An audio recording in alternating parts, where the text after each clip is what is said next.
This is Lewis Hart for Boxing Social in association with Empire Fight Store, Forged Irish Stout, freebets.com. Delighted to be joined with Big Frazer Clarke, the challenger for March 31st, taking on Fabio Wardley. The underdog. We'll get onto that, but the fight's finally over the line. What you've wanted for a long time is here. How does that sort of feel to have it over the line and finally have a big fight to get your teeth into? Yeah, it's good, you know. It's fantastic, isn't it? You know, like I say, you know, people might see this as boring, me as boring. I'm just happy to fight this on. You know, I've got none of the shenanigans, none of the bullshit.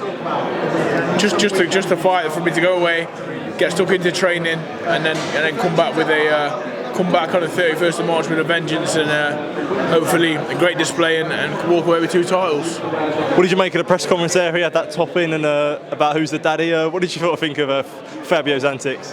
Hilarious. Everyone's laughed the fucking head off, didn't they? It is what it is, you know. It's his banter, you know. And it's the banter of the small-minded that might think, oh my God, Fabio just killed him at the press conference, he got a top one. Fucking do me a favour. We've seen it a million times, haven't we? Do you know what I mean? Even I laughed at it, to be fair, though, you know. So I've got probably small-minded as well. It's funny for a second, and then we get down to business. It means nothing. And with this fight, whilst you had your frustrations in April, May, and everything that came into it, do you understand now of how it's built, this fight, and how it is a much bigger fight than it could have been when it was ordered?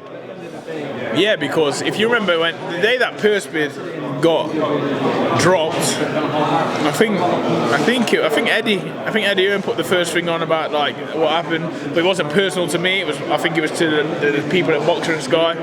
It went mad. My phone blew up. I was getting abused, mate. I was getting abused, and I just felt shit because it wasn't my decision.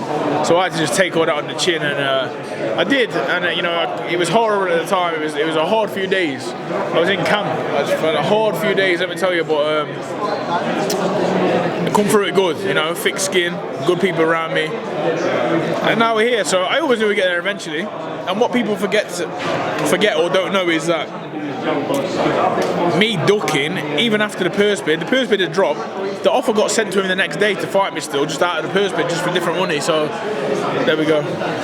Is your feelings different towards Fabio as a result of all that, and maybe even the personal boost that you got? Is it even big enough that you do want to shut all these people up? Yeah, and he's just the beacon for me to do that on, you know. Not so much him personally, I just want his titles. I can say, you know, they've labelled it bad blood, and I'm not sure about the undercard, but I ain't got no feeling towards him at all. I haven't got time or energy to waste having bad blood with Fabio Wardley. I'm just trying to, you know, big up myself. I'm trying to elevate. I'm trying to level up myself. And in this fight, there is that level of jeopardy towards you. As you say, the underdog. What's that like, having that feeling? Where, you know, there's a clip of Simon Jordan where Simon says to your face that he thinks Fabio will beat you. What's that like, having that sort of jeopardy? Yeah, but there's a backstory to that. That clip got put out wrong. Well, it didn't get put out wrong. It's just the way it came across. Me and Simon Jordan, had already spoken, and I pretty much said in a nutshell that I think he heads up Fabio's arse. So when I asked him knowing he's going to pick Fabio, which is fine. Listen, everyone's entitled to their opinion. This is the game we're in. I have my opinion on certain fights. I don't mean no malice towards any of the fighters. It's just an opinion, and we're all allowed to have it. And where I said there was the feeling of jeopardy, who do you feel like did you feel like the pressure is on for you? Although you're the underdog, do you feel like you have the pressure in this fight? No, not really. He's the champion. He's the unbeaten one. He's the one that knocks everyone out. I'm the 8-0 guy that's I get promoted well by Boxer and Sky, but he's the knockout artist. You know, he's the champion. The challenger's never has the pressure. The challengers go there to win. The champion's supposed to defend your title and be the man. And when it does come to this fight, as I said, we're being the underdog, and no doubt it is your toughest test as a pro so far. Whatever happened as the amateurs, as a pro, this is the toughest test. So, is the motivation, is the training different for this fight when you know that you've really got a challenge in your hand and something to sink your teeth into? Yeah, you start watching the Rocky 4, montage. You start watching that a little bit more. It's easier to get up. It's easier to go to bed early. Easy to make the right decisions, and all driven towards Fabio Wardley. And this isn't being disrespectful, but have you found yourself at times, especially in your pro career so far, of sort of trying to find it hard to get up for opponents? You know, guys like who you know that you're a level above.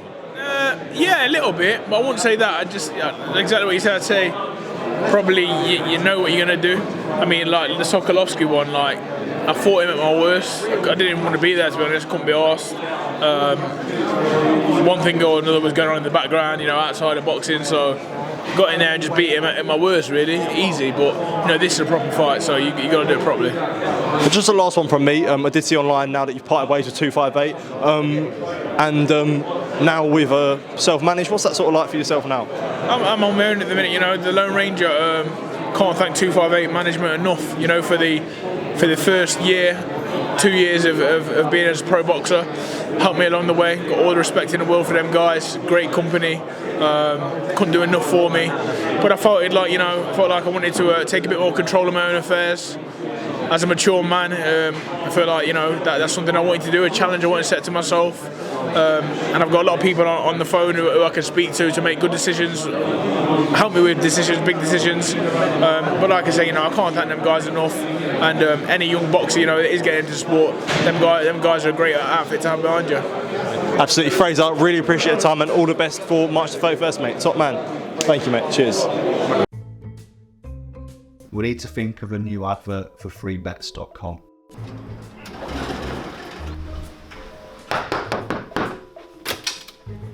Get your best betting offers from freebets.com.